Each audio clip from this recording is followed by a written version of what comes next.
Good day, Explora bookworms. I am your host, Victoria, and this is the first edition of our new segment, Road to Frankfurt. I'm so excited today because we will interview an author who has written a four-part book series entitled Ancient Destiny. And what's even more exciting is that this book is set to captivate readers at the Frankfurt Book Fair 2025. Yay! By the way, Frankfurt Book Fair is the biggest and most prestigious book fair in the whole world and is set to happen on October 16 to 20 this year. The good news is Explora Books team will be there in Frankfurt to meet our esteemed authors and to display a wide array of books for the world to see. So if you haven't registered yet, go visit our website, explorabooks.com, to learn more. And as I've said earlier, we will interview one author who will conduct a book signing personally at the book booth of Explora Books at the Frankfurt Book Fair. On the spotlight today will be Mr. Albert Clark, the author of the Ancient Destiny series. But before we interview him, sit back and relax as we show you his official book trailer. Let's watch this. The shadows loom over the future of Earth. A team of extraordinary women rises to face the impending doom. They are not just any team. They are the brightest minds, equipped with the intelligence and skill to challenge fate itself. Led by Captain Craig, more a symbol than a leader. These women are the true architects of survival. The clock is ticking, and the stakes couldn't be higher. An ancient threat, an interstellar behemoth, hurtles towards us, a remnant of the cataclysm that once shattered Mars. From the ruins of Atlantis, the last survivors cling to hope. A spaceship left in orbit for centuries holds the key to their salvation. It has nurtured the minds of legends, like Aristotle and Tesla, waiting for the right successor. Now, a college student has been chosen to embody the next great thinker, tasked with igniting a scientific revolution in a race against time. Will they unlock the secrets of the past to save humanity from a fate worse than extinction? This is not just a fight for survival, it's a battle for destiny.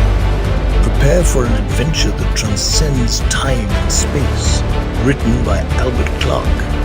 Available now on Amazon and other leading digital bookstores worldwide.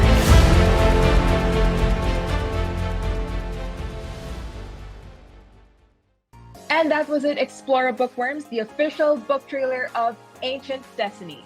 Let's welcome to the program the author of the said book, Mr. Albert Clark. Hello, Albert. Welcome to Road to Frankfurt. It's so good to have you here. Hello, Victoria. Yes, hello. So, Albert, I just want to ask, how are you today? I'm doing well.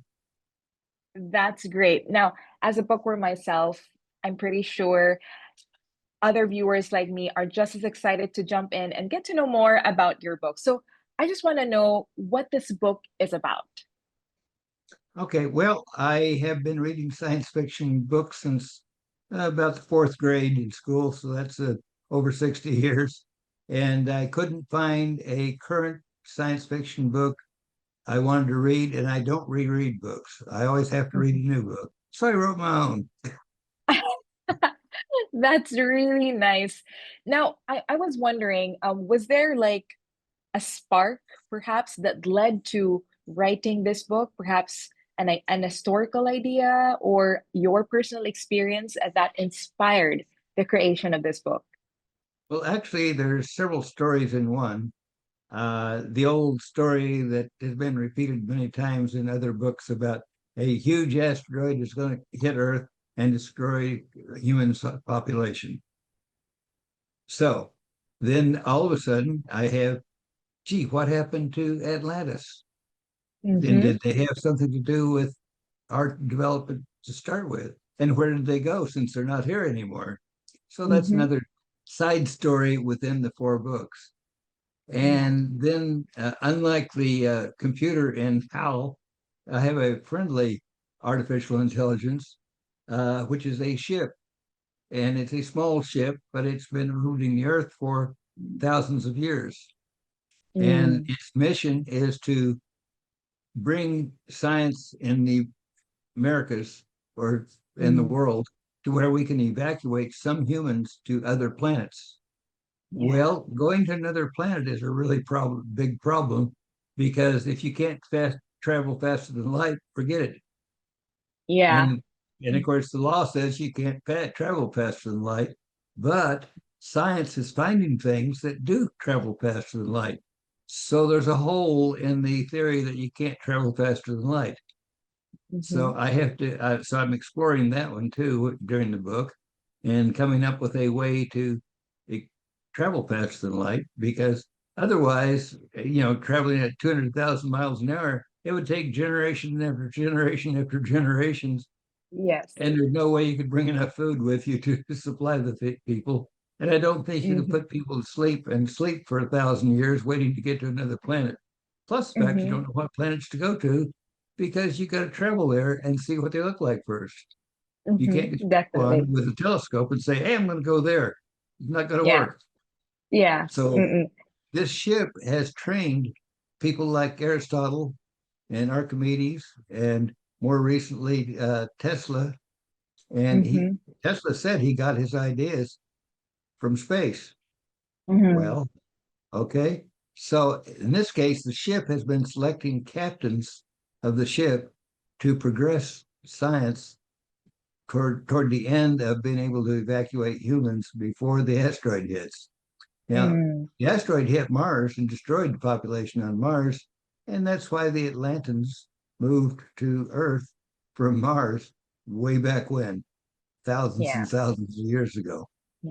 Mm-hmm. And they evacuated again because of the Great Flood, Yeah. because basically they were an island nation. And the fact is, and this is true, that the oceans are 400 feet deeper than what they were 12,000 years ago, which Mm-hmm. means anything that was on the coast is now 400 feet underwater. And an island is more likely to be underwater.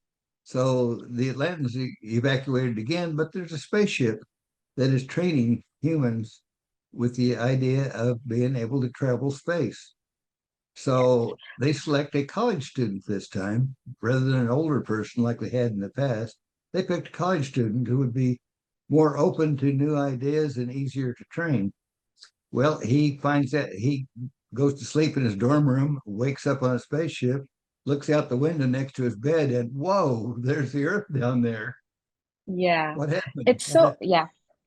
Where am I? It's, So the ship explains where he is and what his mission is, and the ship can teach him through uh, telepathic means that it can transfer ideas into his head at an extremely rapid pace, to where he just almost believes the ideas are his own. But he says ship, and we call him ship because what else are you going to call an artificial intelligence ship? yeah. Except ship is a major character in the books, and Ship Yeah. explains, well, you're the captain, and he tells him about the history of various different captains in the past. And Craig, the college student, says, "Wait a minute, how come there's 7 chairs at the dining room table?" He says, "Well, you can have 6 concubines." Mm-hmm. And Now it's Craig says, really a good, "I don't want concubines. I need scientists."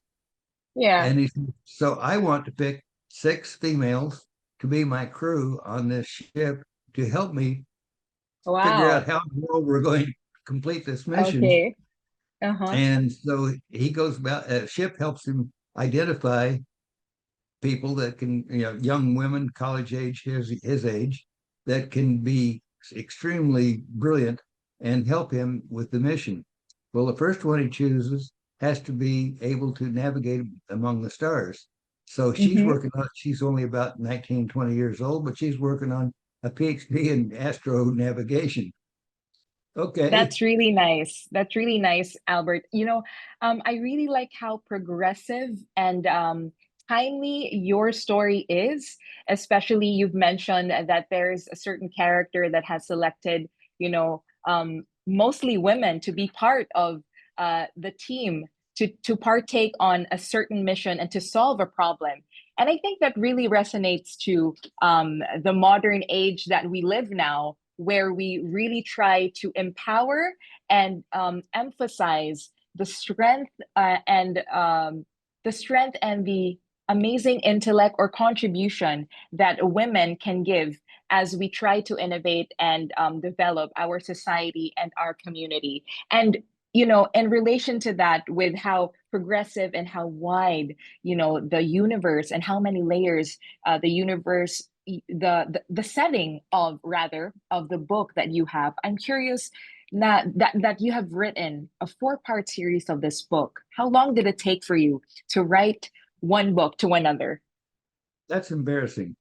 When I started writing, it took me 6 weeks to write 3 books.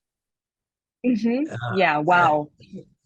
so it took me a little over a week to write the first book, and I sent it off to Amazon for a proof copy. And while I'm waiting for the proof copy to come back in a week or two, I wrote the second book. And I was started on Hmm. the third book, but in the meantime, I'd already sent the second book in to get a proof copy. So Yeah, bam, bam, yeah. bam, bam, bam. I have, 3 books on Amazon in 6 weeks. Hmm. And I left clues in the first 3 books with the idea of writing a fourth book. But I never got around to writing a fourth book until my reader said, wait a minute, you left all these clues. What happened? So so 5 years later, I wrote book 4 in the series. And one of the Nice. main That's so objectives amazing. is that women are underrated.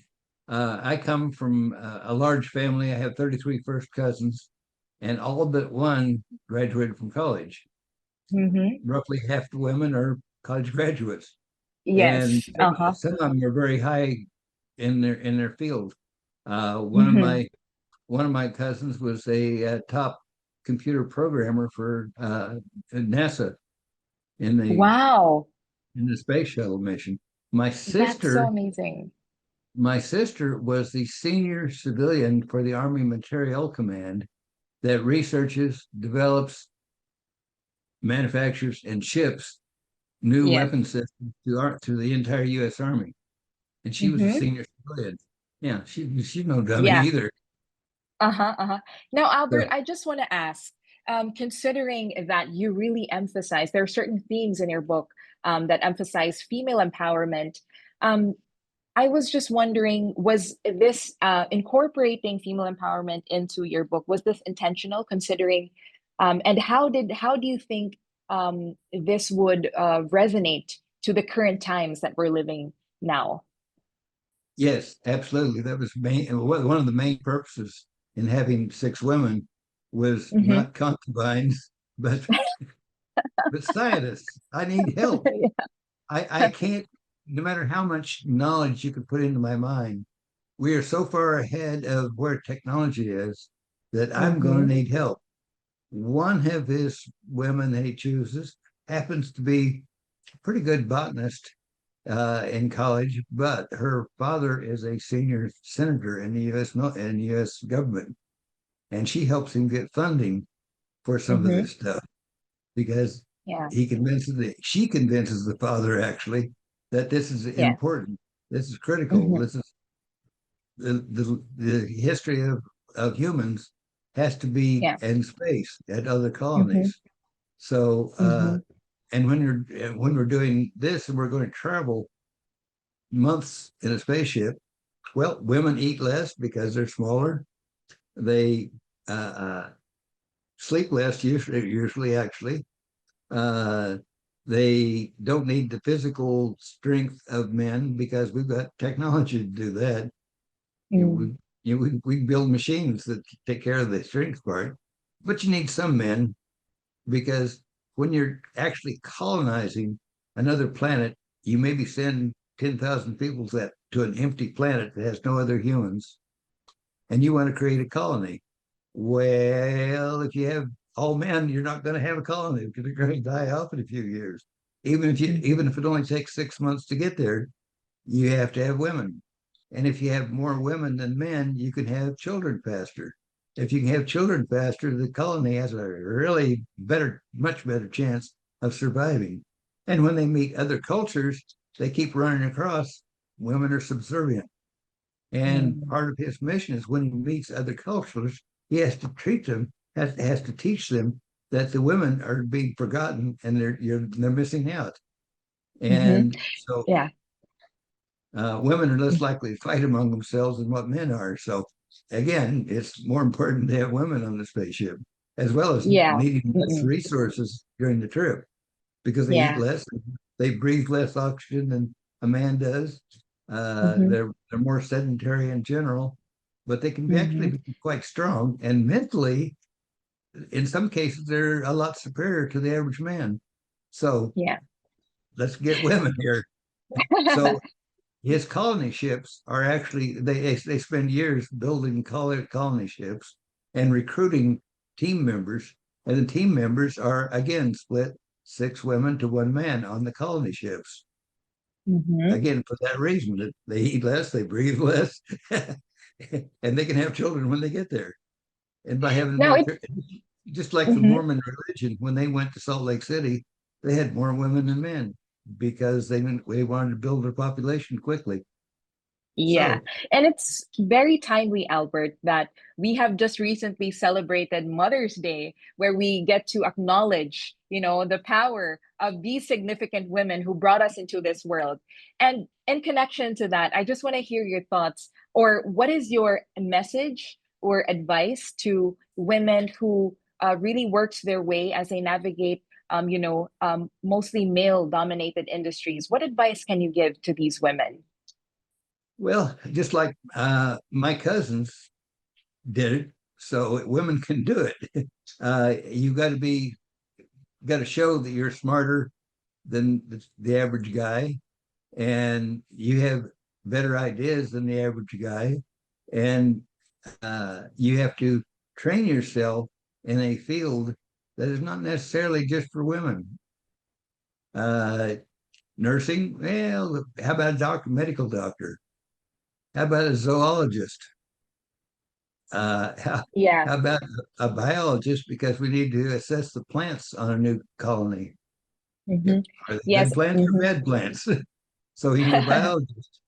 Mm-hmm. And we need an explorer. So he happens to pick an American Indian Mm-hmm. that is very, very talented. And Yeah. she is also very uh, magnetic personality where men listen to her. And she becomes the top training person for training these new colonists before they get on a spaceship because Yes. she's in charge of the training program. But we've got other women that are in charge of astronavigation and biology and zoology and money raising for one woman. Yeah. uh, It's and it's really beautiful. It's really beautiful, Albert, that you get to emphasize that certain part of your book, and you try to combine science, problem solving, innovation, and people working together, and also emphasizing that women can do it too. And I think especially for sci-fi bookworms who are into sci-fi, they would really love this book, especially women who are also into science. And I think this would also stir a discussion, stimulate a discussion among our potential readers that all of us, regardless of where we came from, who we are, our gender, our backgrounds, we are capable of building something bigger than us. And I think your book really resonates to that a lot. Now, before we move to our next question, I would like to invite our readers, especially our Explorer bookworms, if you haven't had a copy yet of Ancient Destiny by Albert Clark, please grab a copy now on Amazon, Barnes and Noble, and other digital bookstore platforms. So please grab one now so you can dive into a beautiful universe and a world full of science, history, and so many layers and themes that I'm pretty sure that you would truly enjoy. Now, I just want to ask one thing. Like it mentioned, your book mentioned about the struggle between ancient wisdom and modern challenges, which is relevant today. So I was wondering, how do you see that part of your book reflecting to the world we are in now? Well, again, as they meet other civilizations, and they don't meet very many, but as they meet other civilizations, again, they have women as subordinate to men, Mhm. where the women aren't taken seriously. They're pushed aside and they're not allowed to be smart. uh, Mm. but I'm hoping that young women here in this world will read the science fiction and realize, hey, they could be key parts of this. If it really happened, they need to get the Yeah. training now to be able to actually be a member of this new society. That's Yes. that's literally being created in the books. And Mm-hmm. historically, it's a matter of running throughout the four books is the history of Atlantis, sort of as a Mm-hmm. background. It's not key part of it, but it's there all the way. And in the fourth book, they actually find the people of Atlantis in another solar Yeah. system. Hmm. With And how, yeah, with how vast, the book Ancient Destiny is there a message or that you want to stay with your potential readers as they turn the last page of your book? Is there one thing that you would stick through them after reading Ancient Destiny? determination, not giving up,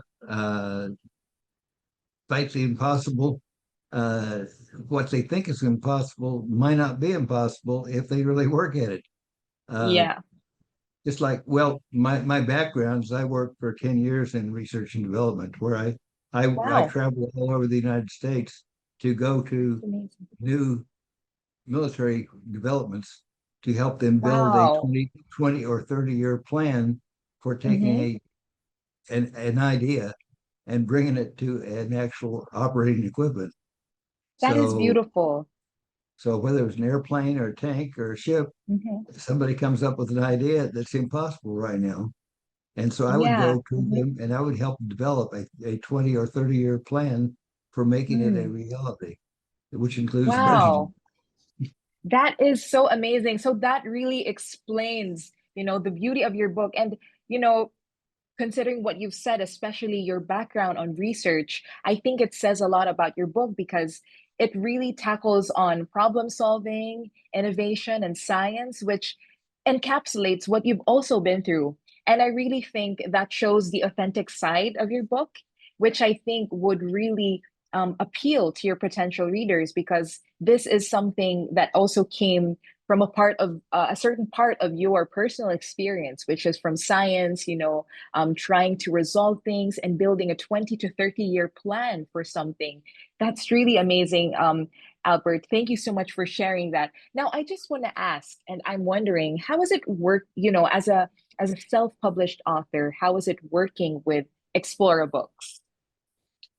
Well, Explora Books turns out to be one of the best groups that I've been involved with, and I've got about 30 different book contracts. And Explora Books seems like they are trying to help me versus others just want my money. Yeah. And Hmm. they're like they're setting up a, podcast for me to produce on a regular Mm. basis, which I will get the advertising money from, but Explorer Books will be doing all the work of editing and getting them loaded on different platforms. So, as a matter of fact, the microphone and camera I'm using right now is from Explorer that they gave me. Wow. so, Yes. uh, so Yeah. that's very key. Uh, That's really and great. some of the scientific ideas I come up with in the book uh, maybe are possible, maybe not. If you ask a scientist, they will say no, it's not possible. But some of the research and development programs I worked on were not possible then either, and now they're here. And Hmm. it's kind of Wow. interesting to walk by the television and see something I worked on 20 or 30 years ago that the Yeah. news media thinks, oh, wow, they've got something new. No, it's not new. I watched the test film of that 20 years ago. Wow, Albert, it's so good to hear that you are you have a good relationship with Explora Books, and we are so happy to be part of your journey as a self-published author. Now, before anything, before we wrap it up, I just want to ask, will we see you there at the Frankfurt International Book Fair this year? That, that's the plan. It depends on how this literally how this podcast works out and whether I make enough money to travel, which All right. I plan on traveling.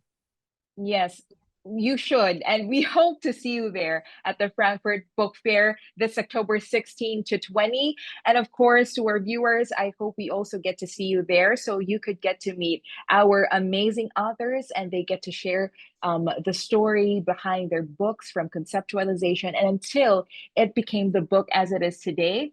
And to Albert, once again, thank you so much for being here and for being part of our first episode of our new program, Road to Frankfurt. Albert, thank you so much and best of luck on your future projects and endeavors. Thank you. I always I'll like see you again, talking. Albert. Yes. God bless, Albert. Bye bye. Once again, I am your host, Victoria. Thank you so much for tuning in, and I hope to see you again on another episode on Road to Frankfurt, where we get to explore more about books and self-published authors. And of course, if you haven't subscribed or followed, don't forget to visit our social media channels on YouTube, Facebook, and Instagram. You can see our links here on below. And once again, I hope to see you soon. Stay safe.